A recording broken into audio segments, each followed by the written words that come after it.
देश में बेरोजगारी का क्या आलम है ये देखना हो तो आप सरकारी नौकरियों के लिए आवेदनों की संख्या को देखिए जरा।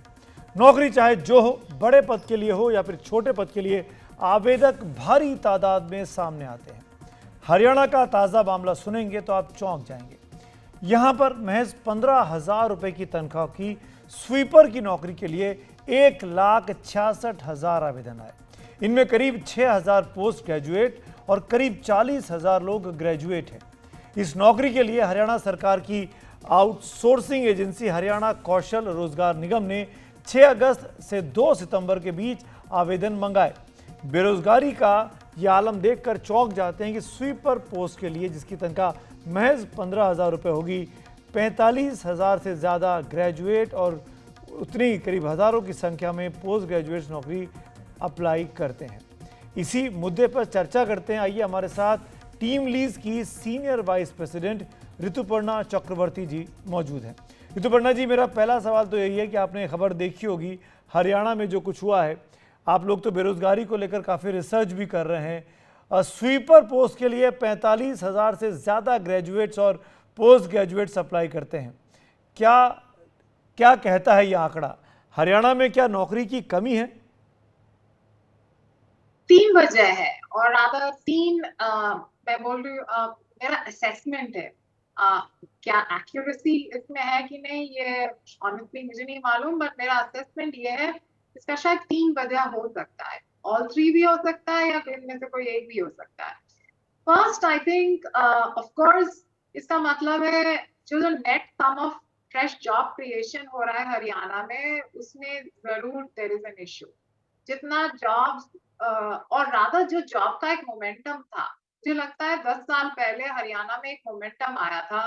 बहुत सारे न्यू इंडस्ट्रीज आ रहे थे, ऑफिसेस सेटअप हो रहे थे। बट मेरे हिसाब से पिछले 10 साल में कुछ तो ऐसा है, या हमने प्रॉब्ली सोच लिया था कि अपने आप कंपनीज आते रहेंगे, बट जो नेट जॉब क्रिएशन है उस एरिया में ऑब्वियसली थोड़ा सा स्लगिशनेस मुझे दिख रहा है। तो वो एक वजह हो सकती है। सेकंड है, ये गवर्नमेंट जॉब है। गवर्नमेंट बहुत चीज बदला है, बट एक जो फैसिनेशन और अट्रैक्शन है फॉर आई मुझे लगता है सब रॉन्ग रीजंस के लिए towards government job still exist. And the third reason, of course, is that the it's also a symptomatic signal of the lack of skill within the state or in and around. इन तीनों में से अगर कोई एक भी वजह है वो प्रॉब्लमेटिक है, टू बी ऑनेस्ट। बट और भी ज्यादा मुझे डर है कि शायद all three could be the reasons behind what has happened, and we cannot accept it, you know। हम बार बार गलत तरीके से ये सिचुएशन को सॉल्व करने की कोशिश करते हैं। हम रिजर्वेशन ले आते हैं, हम बोलते हैं कि आप सिर्फ लोकल्स को हायर करो।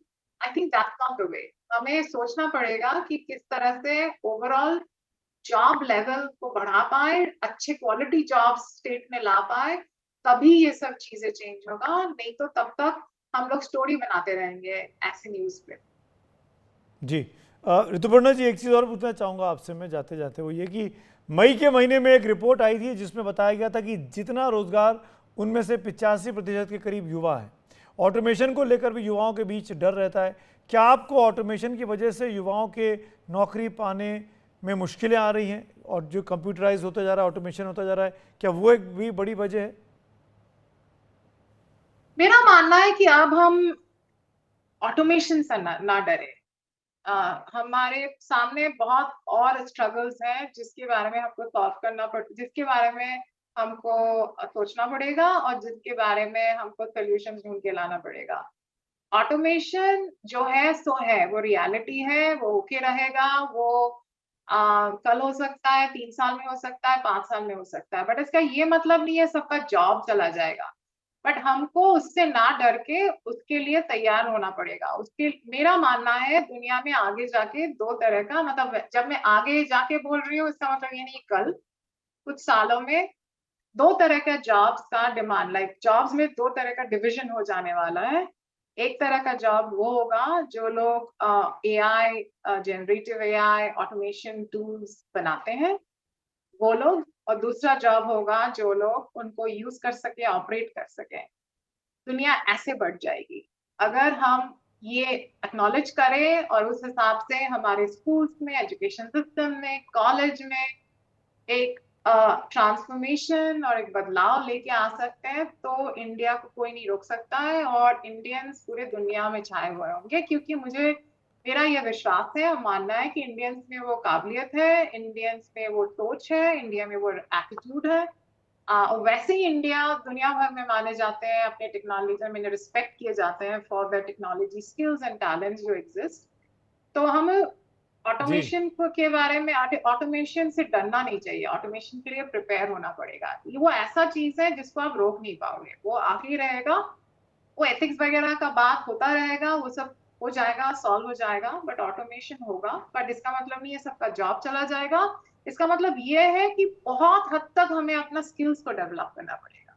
जो स्किल्स आज चल जाता है वो कल जाके नहीं चलता है। इसीलिए I am a big believer कि हमको अभी से स्किल्स के बारे में सोचना पड़ेगा और ऑटोमेशन स्किल्स को ना एकदम जेनेरिक स्किल बना देना है। मतलब अरे कोई भी इसको एक्सेस कर पाए, कोई भी इसको सीख पाए, जब तक हम ये नहीं कर पाएंगे तब तक प्रॉब्लम।